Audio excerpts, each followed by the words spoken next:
यदि आप एक्सीलेंस की तैयारी कर रहे हैं और आपको इसमें पास होना है तो आपको कुछ नहीं करना है, आपको लगातार हमारी परीक्षाओं तक यह सभी वीडियो देखना है। आप देखेंगे इस परीक्षा में 100% आप टॉप कर जाएंगे। सिलेक्शन तो छोटी सी बात है।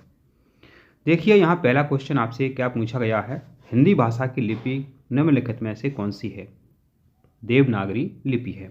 इसको कैसे याद रख सकते हैं अपन? देखिए यहाँ लिखा हुआ है हिंदी, लिखा हुआ है हिंदी, हिंदू, और हिंदू अपन हिंदू लोग क्या हैं? देवताओं को मानते हैं, देवताओं की पूजा करते हैं, देव देवताओं को देव कहते हैं, देव नगरों में रहते हैं, तो देवनागरी। तो हिंदी भाषा की लिपि निम्नलिखित में से कौन सी है? देवनागरी। देव नगर में रहते हैं। हिंदुओं के देव कहाँ रहते हैं? नगर में रहते हैं। अगला आपका प्रश्न है कि संगीत सम्राट तानसेन के गुरु थे, कौन थे? स्वामी हरिदास जी।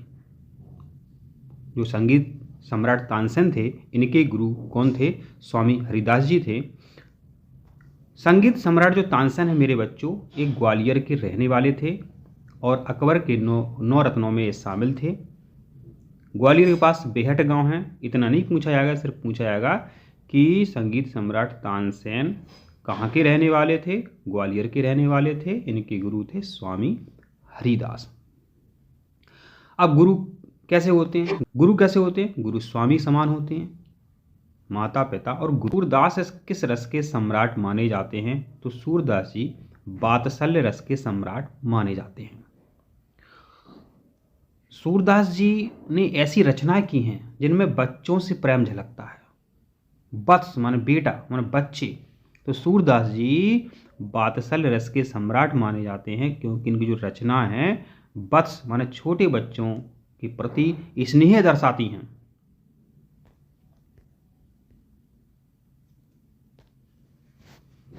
किस गायिका का संबंध इंदौर से है? तो लता मंगेशकर जी का संबंध इंदौर से है। किस गायिका का संबंध इंदौर से है? इंदौर की रहने वाली गायिका है लता मंगेशकर। कौन? लता मंगेशकर। अगला प्रश्न है कि सोरठा छंद में मात्राएं होती हैं। तो सोरठा छंद में आपकी मात्राएं होती हैं 11, 13। मेरे बच्चों सोरठा जो है, सोरठा छंद जो है गीत होते हैं। क्या होते हैं? ये सभी क्या होते हैं? ये सभी गीत होते हैं। यदि हम गीत को लिखते हैं इस तरीके से तो गी माने 11 याद कर लो, ता से 13 याद कर लो। तो सोरठा छंद में मात्रा होती हैं गीतो 11, 13 है, ऐसे याद रख सकते हैं। दोहा में उल्टा हो जाता है। दोहा में 13 और 11 मात्राएं होती हैं। ये भी प्रश्न आता है कि सोरठा का उल्टा क्या है? दोहा। दोहा का उल्टा क्या है? सोरठा। यदि आपने सोरठा याद कर लिया तो दोहा अपने आप याद, दोहा याद कर लिया तो सोरठा अपने आप याद हो जाएगा। ठीक है, तो सोरठा छंद में मात्राएं होती हैं 11, 13। तो दोहा में कितनी मात्राएं होती हैं? 13, 11। अगला प्रश्न है कि श्रुति ईमानदार है और प्रतिभाशाली भी है, यह वाक्य है। अब यहां आपको ध्यान रखना कि और लगा हुआ है। और का मतलब होता है मेरे बच्चों संयुक्त। संयुक्त माने होता है और, संयुक्त माने होता है जोड़, संयुक्त माने होता है योग, योग माने होता है और। एक और एक दो, एक और एक को संयुक्त करो तो दो उत्तर हो जाता है। तो श्रुति जो है दो में ईमानदार है, ईमानदार भी है, प्रतिभाशाली भी है, दो गुण इसमें अंदर। एक और एक संयुक्त करो तो दो, तो और का मतलब होता है संयुक्त। ठीक है, जब कभी पेपर में और लगा मिल जाए तो वो यहाँ नाम बदलेंगे, वो श्रुति की जगह कोई दूसरा नाम लिख सकते हैं। आपको याद रखना है और लगा हुआ है तो वो संयुक्त वाक्य है। ठीक है, अब यहाँ आपको और याद रखना है मेरे बच्चों, जो वाक्य होते हैं ये रचना के आधार पर, रचना के आधार पर मेरे बच्चों ये 3 प्रकार के होते हैं और अर्थ के आधार पर ये 8 प्रकार के होते हैं। ये भी पेपर में प्रश्न आता है।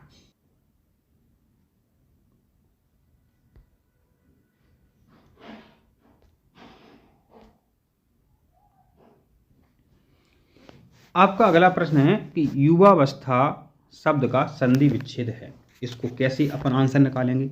युवावस्था, तो मेरे बच्चों संधि आपको आनी चाहिए, संधि का आप हमारा चैप्टर जरूर देख लें।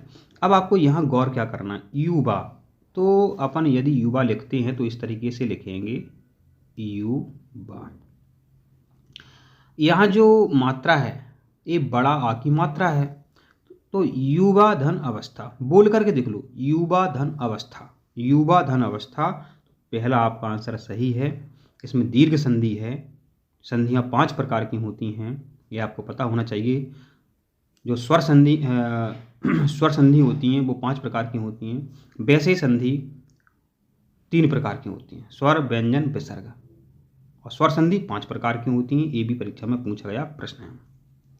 ठीक है, संधियों पर हमेशा प्रश्न आता है। संधियों का आप हमारा वीडियो जरूर देखें और डिस्क्रिप्शन में लिंक है, वो भी आप चेक करें। अगला प्रश्न है कि वन का पर्यायवाची शब्द है। वन का पर्यायवाची शब्द है आपका कानन। याद कैसे रखोगे मेरे बच्चों? जो वन होते हैं, वन में हमें कान लगा के सुनना चाहिए। पता नहीं किस तरफ से शेर आ जाए, भालू आ जाए, ठीक है ना। तो जो वन का पर्यायवाची शब्द है कानन। जंगल भी होता है, ठीक है। तो पर्यायवाची का आपका प्रश्न कैसे बनेगा पेपर में, उसके लिए आप हमारे डिस्क्रिप्शन का वीडियो देखें, ठीक है, क्योंकि वो बदलते रहते हैं। आप एक वीडियो देख लो, उससे आपके 2 प्रश्न कंप्लीट हो जाएंगे पर्यायवाची वाला। इसी पर आपसे पूछा गया कि इतिहास से संबंधित शब्द के लिए प्रयुक्त होगा। इसका उत्तर है ऐतिहासिक, ठीक है। अब मेरे बच्चों, जो बहुत होशियार बच्चे हैं उन्हें पता होना चाहिए कि आ ई मिलकर के ए बनता है। तो यहाँ जो ए शब्द है, आ ई मिलकर के ए बना, ठीक है। तो अब इतना आपको अपना दिमाग नहीं लगाना है।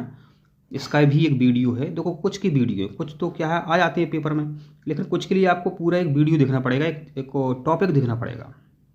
तो इतिहास से संबंधित शब्द के लिए होगा ऐतिहासिक, ठीक है।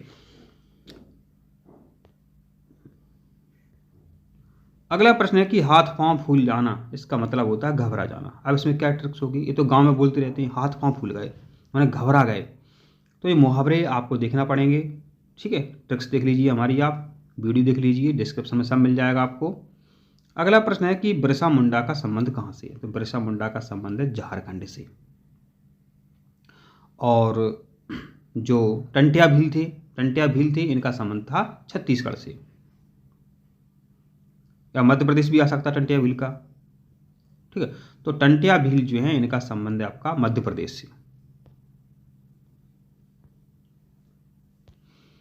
अगला प्रश्न है प्रकृति का सुकुमार कवि किसे कहा जाता है?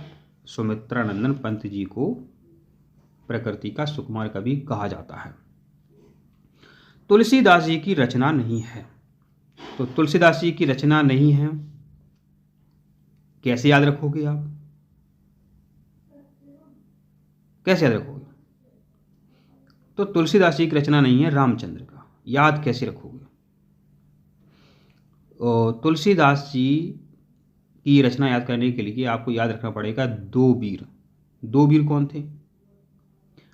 एक तो भगवान राम, एक लक्ष्मण। 2 वीर, 2 से दुहावली, और बी से विनय पत्रिका, और रा से रामचरितमानस। 2 वीर आपको मन में याद करना है।